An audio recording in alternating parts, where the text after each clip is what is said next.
Let us open our Bible on Proverbs 4:14 hanggang 15. Praise the Lord. Enter not into the paths of the wicked, and go not in the way of the evil man. Avoid it, pass not by it, turn from it, and pass away. Ayan. Praise the Lord. So, ito na yung pag-maintain ng ating buhay na napatawad na, nabago na, natuwid na nabigyan na tayo ng bagong pamumuhay. Kinakailangan po natin ingatan ito. Kinakailangan po natin ito ma-maintain. Sinasabi dito, enter not into the path of the wicked and go not in the way of evil. Dalawa ito eh. Itong enter not into the path of the wicked, ito yung very closer na distance sa matatawag nating daan ng masama. Ito namang go not in the way of evil, this is quite distance. Distansya kasi pupuntahan mo pa eh. Samantalang itong una, papasukin mo na. So, ibig sabihin yan, sa buhay natin, may mga pagsubok at tukso na malapitan, meron ding malayuan. No? Ano yung malapitan na tukso? Yung nasa kamay mo na. Example, meron kang kachat or meron kang ka-communicate sa cellphone. So, posibleng tinutukso ka na gagawa ka ng mali, karumihan, sa isip, sa mata, sa lahat, sa puso.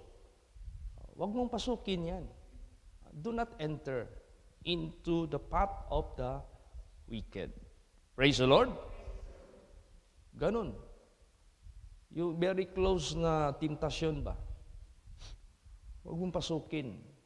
Binigyan tayo ni Lord Jesus Christ ng knowledge and wisdom and understanding. What are those paths of the wicked? Kung ano yung mga daan ng mga masasama na maghahatid din sa atin sa ikasasama.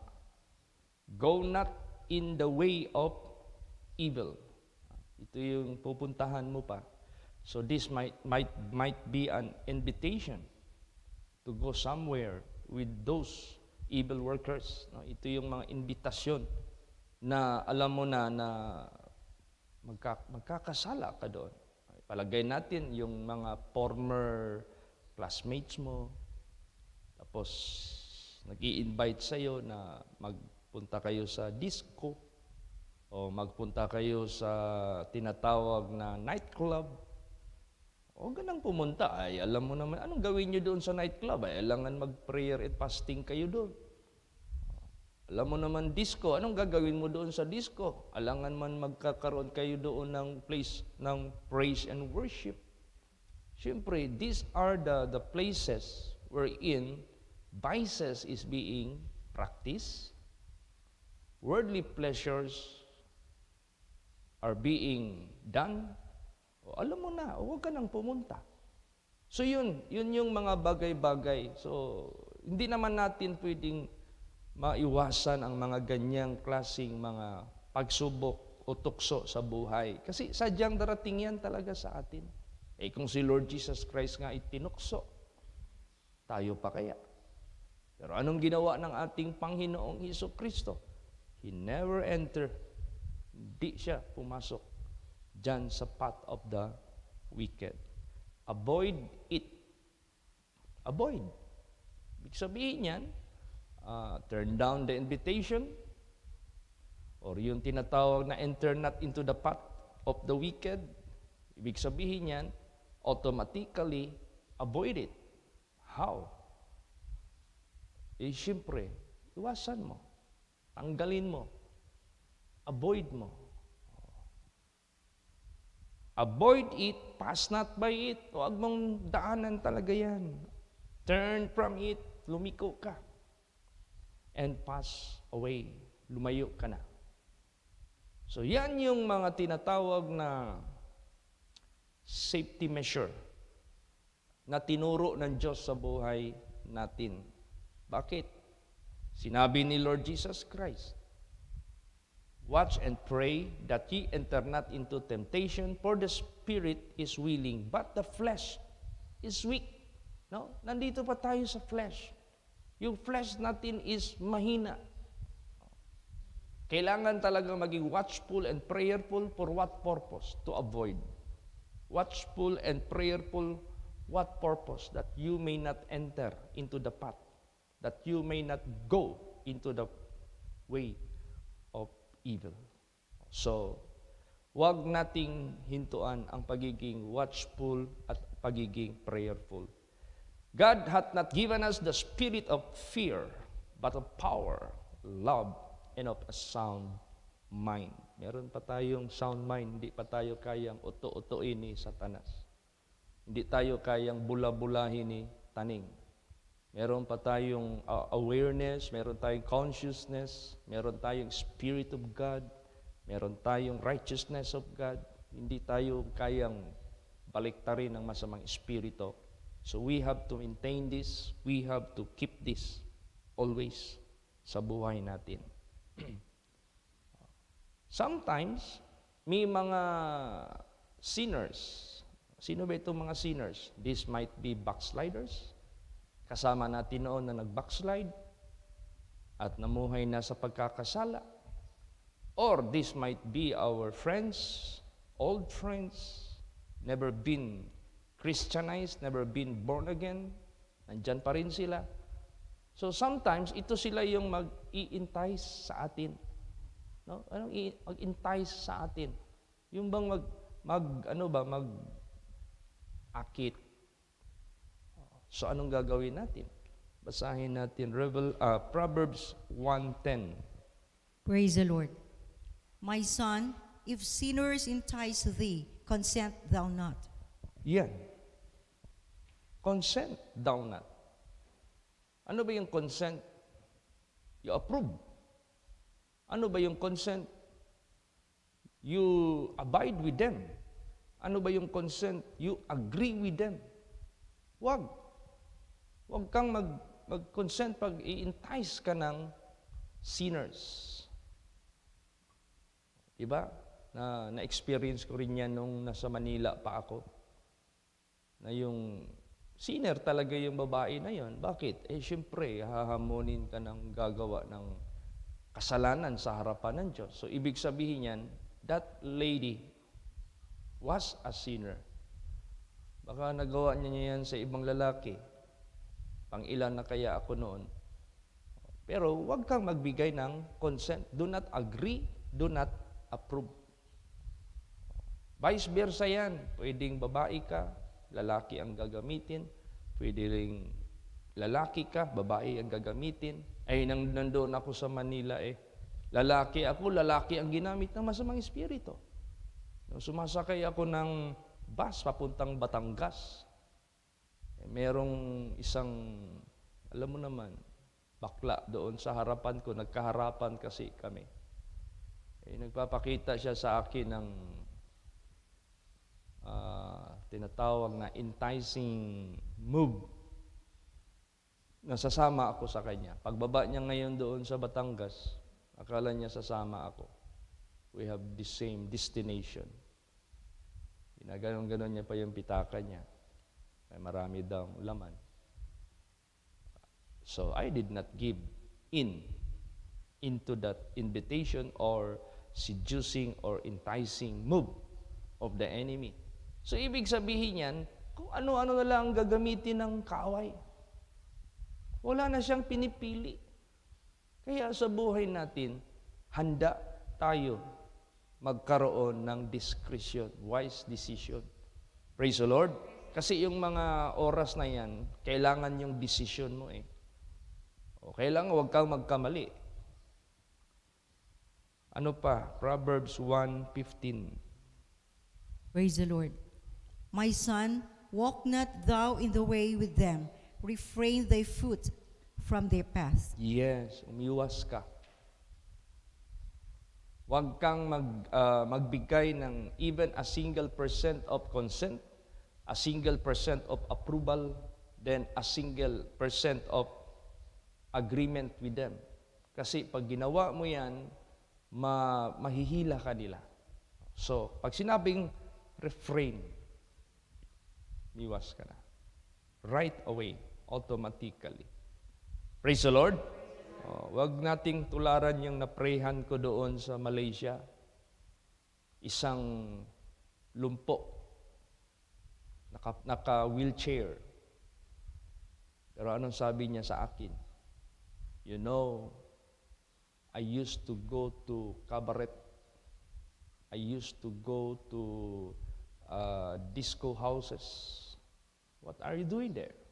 Anong ginagawa mo doon? I am sharing the Word of God. I am bringing the people inside of that places to Christ. So, how do you do? Paano mo ginagawa yan? Of course, I have to drink with them. Of course, I have to go with their pleasures. Sabi ko, ibang klaseng soul winner ito. Sumasabay talaga sa gawa ng masama. Okay, how many souls you were able to bring to Christ? Well, as of now, none. Wala. Sino maniwala sa iyo?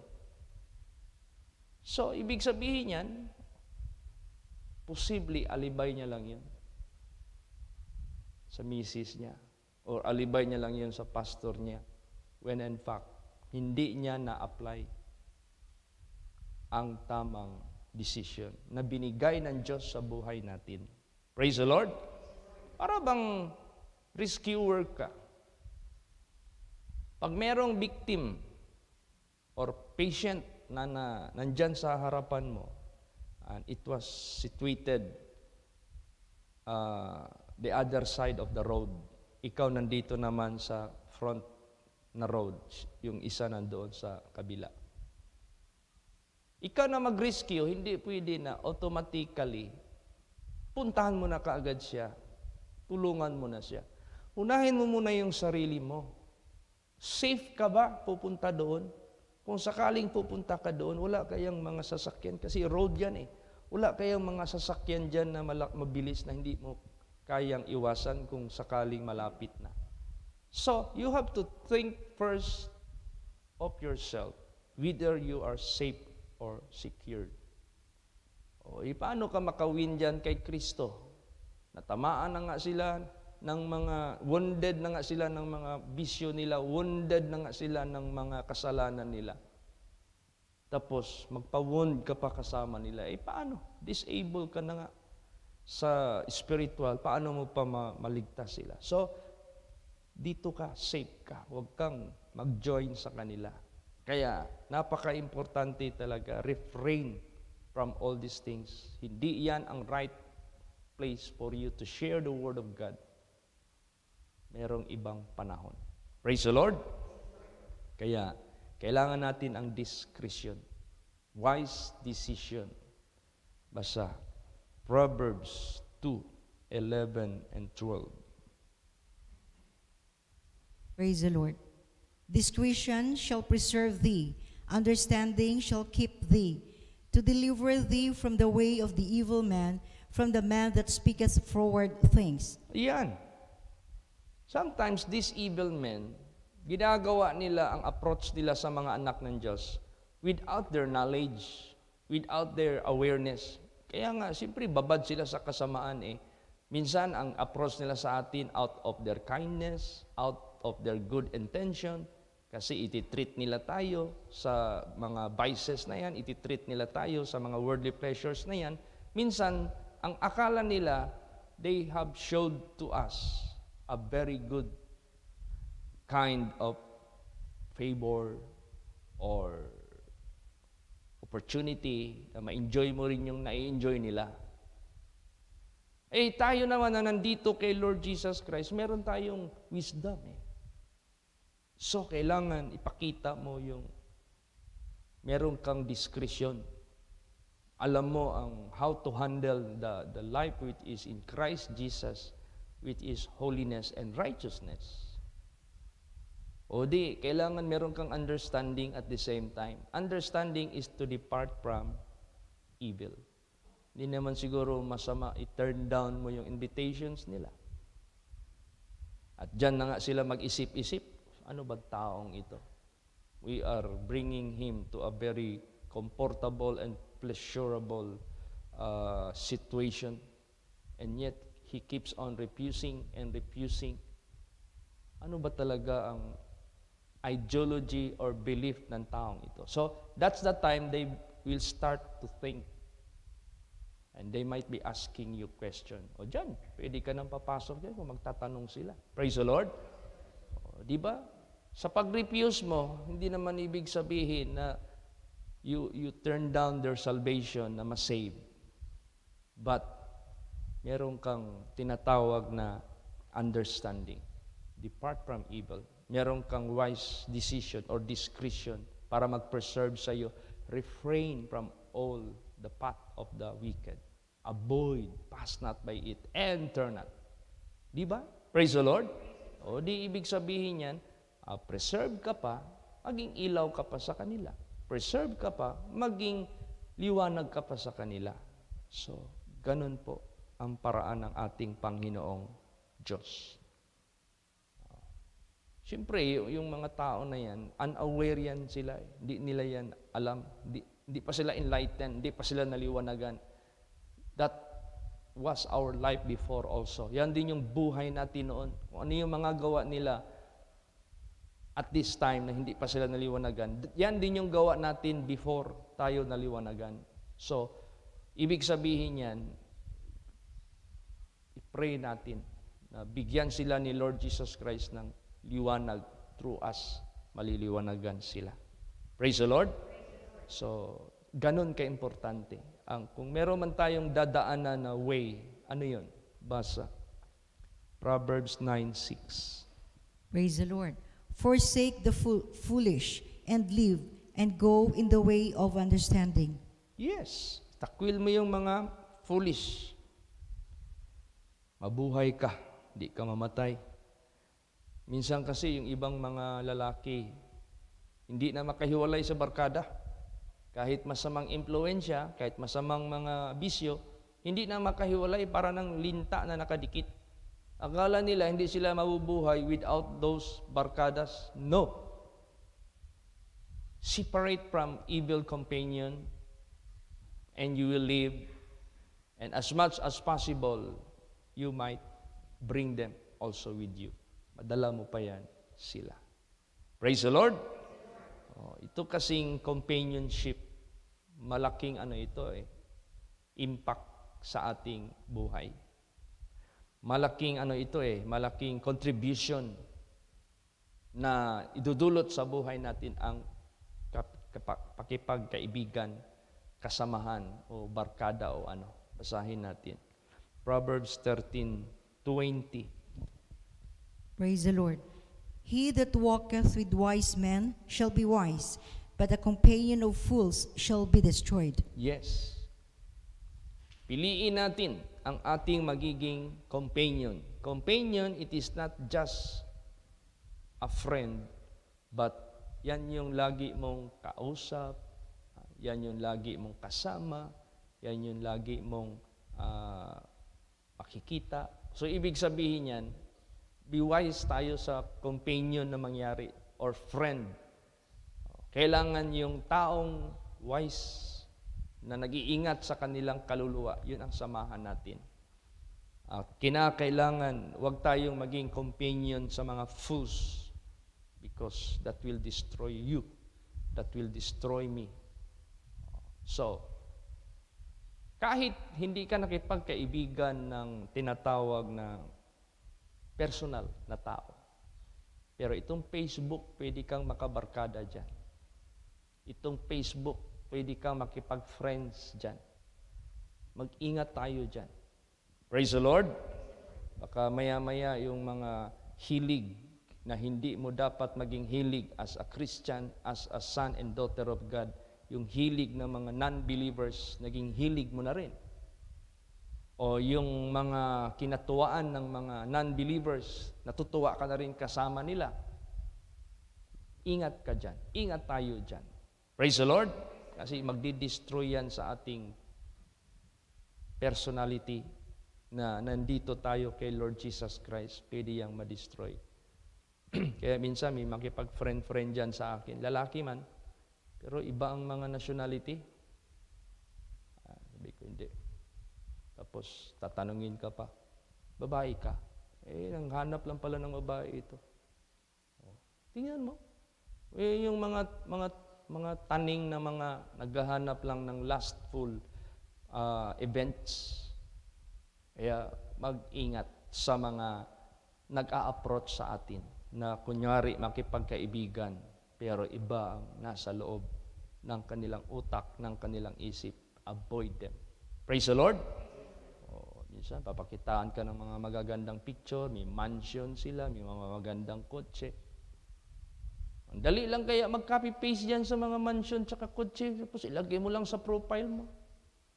Maraming ngayon, scammer ngayon para lang ma-attract sila kunwari.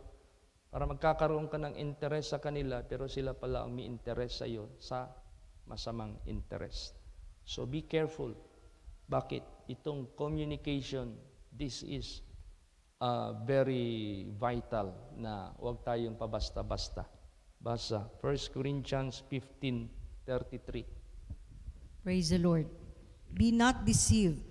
Evil communications corrupt good manners. Yan. Bakit maging evil communication ang communication na ginagawa mo? Because you are communicating with the people who has bad intention, who has bad influences. So huwag kang makipag-communicate sa kanila. Iko-corrupt nila yung buhay mo.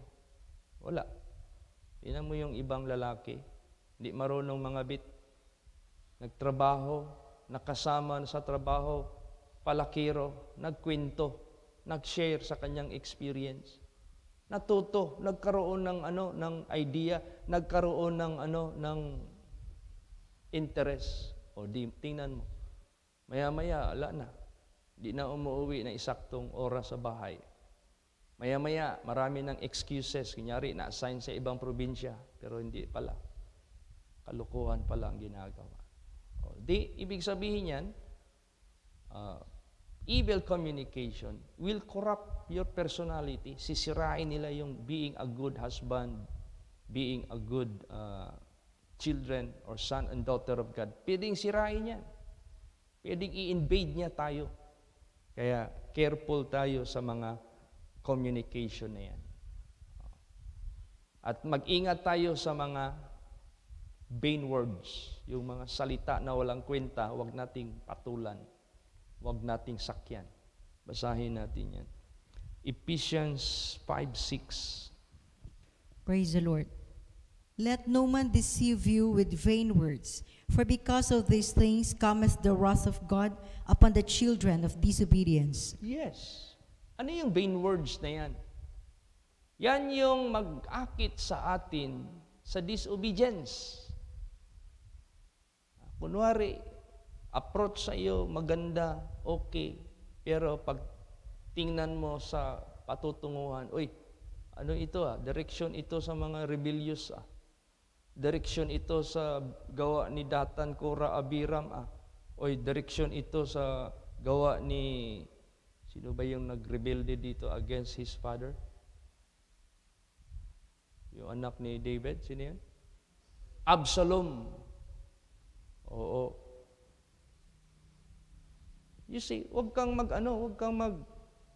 magpa-deceive sa mga vain words na yan. Kasi pag makasama ka na sa mga children of disobedience na yan, mga rebellious na mga tao, wala. Ang wrath of God, makasama ka talaga dyan. Tingnan mo yung si Datan, Kora, Abiram, who rebelled against the servant of God, Moses. Di ba lahat na na-deceive nila, pumanig, kinain lahat ng lupa. Bumiak, pasok lahat sila. Sumara din, parang wala lang nangyari. Kaya sabi ni Moses, itong ginagawa ninyo, If I am not, sabi niya, servant of God, everything will just normal, walang mangyari. But, sa ginagawa ninyo, tanda na ako ay lingkod ng Diyos. May ibang bagay na mangyari. Bibiak ang lupa at kakainin kayong buhay. Nangyari man yan. Bumiyak yung lupa. Kinain silang buhay. Sino yung mga naano doon? Yung na-deceive sa mga vain words. Moses, wala yan. Niluloko lang tayo niyan. Hindi totoo yung sinasabi niya na promised land. Maniwala ka dyan. Balik tayo doon sa Egypt. Bakit? Who commanded Moses over Egypt and bring the children of God to the land of promise? God talked to him. Nakipag-usap ang Diyos sa kanya. Ayaw nilang maniwala. Tingnan mo, na-deceive sila sa mga vain words na yan. Kaya therefore, sa buhay natin, lahat ng move natin, kailangan manggaling doon sa itaas. At huwag kang sumalungat. Kahit maganda ang plano, maganda ang mga plastada sa lahat ng mga plano, pero patungo pala doon sa pag-against sa itaas. Nako, be not deceived with vain words. Yung nangyari sa akin sa Manila, yung na-deceive pa ako noon, nako, kawawa talaga ako. Pag sabi ng membro ko, huwag na tayong magpasakop kay Pastor Samuel Gabre, kaya na natin. Na-hurt sila sa rebuke sa akin. Sabi ko, direction ito ng Absalom style ito. Sabi ko, hindi pwede ito. I should not go against to my mentor, whom God anointed, whom God called, whom God chosen for the salvation of the people of the world. Tapos mag-against ako for this plan. Na-review ko talaga sila. Yan, ang mga vain words na yan. Praise the Lord. Kaya mag-ingat tayo. Baka maya-maya magpalakad ngayon si Satanas ngayon sa mga junior missionaries. Hatiin kami ng mga pareho senior missionaries. Maglagay ng mga masamang inputs sa isip. Hindi. Huwag magpa-deceive. Kayo mga junior missionaries, baka merong hangin ba na magpasok sa utak ninyo? Tapos i-divide ninyo kami dalawang senior missionaries. Maglagay kayo ng masamang kulay. Lalo na yung sinabi ko sa conference about Aaron. Siyempre, kung hindi naman kayo siguro bulag o bingi, pasimula kay pastor hanggang present, kung ano ang nangyari sa atin. Ini-streamline lang ng Diyos ang totoo. Hindi tayo nag-iimbento dito. So, kung ano yung mga sulsol ng mga masamang espiritu, tapos magkwento kayo doon sa aking kasama na senior missionary na hindi maganda, tinutukso nyo sila? O tinutukso nyo siya? Wag magpa-deceive sa mga vain words. Lahat tayo mag-ingat. Praise the Lord. We have only one body. We have only one Master. We have only one Lord and one God.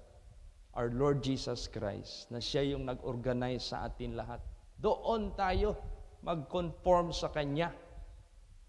Huwag niyong ilihis. Huwag magpa-deceive ng mga vain words na yan. Kami ni Pastor Tam, wala kaming problema. We have a very good relationship to each other.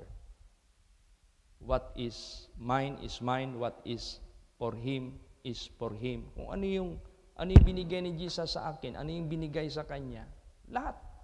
Galing yan kay Lord Jesus Christ. Walang nabago dyan. Praise the Lord. Everything is being intact habang kami ay sumusunod dyan kay Lord Jesus Christ. Ganon din sa inyo. Kung ano yung nandyan sa inyo binigay ni Lord Jesus, yan din sa inyo. Gagawa lang tayo. So yung mga vain words na yan, huwag magpa-deceive. Praise the Lord. Huwag kayong mag-alanganin sa pag-submit natin sa direksyon ng Diyos. Kasi once magkamali tayo dyan, pasukan tayo ng bakukang. Minsan kasi isip natin, tama tayo. Minsan isip natin, ito. Tapos yung pala, nag-go against ka na doon sa direksyon ng ating Panginoong Diyos. Nako, mahulog ka talaga dyan sa espiritu ni Kora, Datan, Abiram. Baka makinyari pa kay Absalom. Yayariin ka ng masamang espiritu. Yung wrath of God.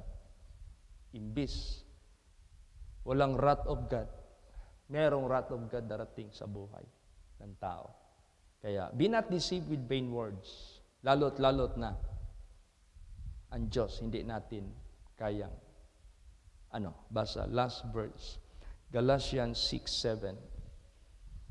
Praise the Lord. Be not deceived. God is not mocked. For whatsoever a man soweth, that shall he also reap. Yes. Huwag magpa-deceive. Ang Diyos hindi natin kayang dayain. Kung ano yung itinanim, siya rin ang iyong aanihin. Praise the Lord. Kung ano yung itinatag ng Panginoong Diyos dito sa atin sa holy place, just abide. Abide lang tayo. Kahit sa pananalita, mag-ingat tayo. Bakit? Makakarating yan. Yung mga sinasabi ninyo, nako, yung mga doubts ninyo, ay makakarating yan. Maniwala kayo. Lahat ng mga sinasabi natin dito, makakarating yan sa malayo. Yung sinasabi nyo dyan sa malayo, makakarating yan dito. So, anong gagawin natin? Doon tayo, huwag tayo magpa-receive sa vain words na yan. Rebukein mo yan. Tapos, let's go on to the Lord Jesus Christ who directed us all. Siya yung nag-direct sa atin lahat at wala na iba. Kaya, to God be the glory. Enter not into the path of the wicked. Go not in the way of evil. Be careful of the spirit of Korah, Datan, Abiram, who fought against the servant of God. Be careful of spirit of Absalom, who think that he's going to reign. When in fact, hindi pa niya panahon. Meron pang itinalaga ang Diyos na buhay. Praise the Lord, and let God decide for us all. Siya yung mag-decision sa atin. Kaya kung ano yung decision ng Diyos, abide tayo. Do not ever go against. Mahulog ka talaga dyan sa children of disobedience. Careful tayong lahat. Maglakad tayo sa ating natutunan sa banal na salita ng Diyos. Praise the Lord. Magsitayo po ang lahat.